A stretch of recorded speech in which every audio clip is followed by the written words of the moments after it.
विद्यार्थी मित्रांनो, आपला हा जो प्रश्न आहे हा आहे राज्यसेवा 2023 मध्ये आलेला. आता या प्रश्नामध्ये काय विचारलंय पहा, मोलस्का वर्गीय प्राणी मृदुकाय असतात आणि ते खालील वैशिष्ट्ये धारण करतात. आता मित्रांनो, या प्रश्नासाठी आपल्याला फायलम मोलस्का काय आहे ते माहित असायला हवं.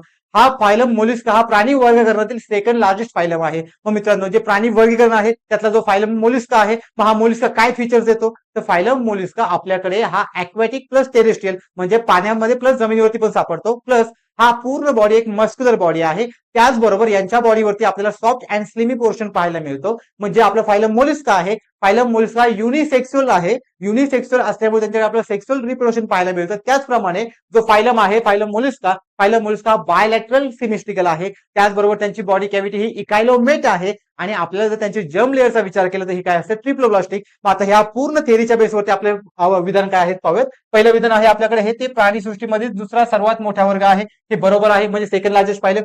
सेकंड मध्ये काय म्हटलंय, सर्वसाधारणपणे ते द्विपक्षीय सममितीय असतात म्हणजे बायलॅटरल सिमेट्रिकल, हे पण बरोबर आहे.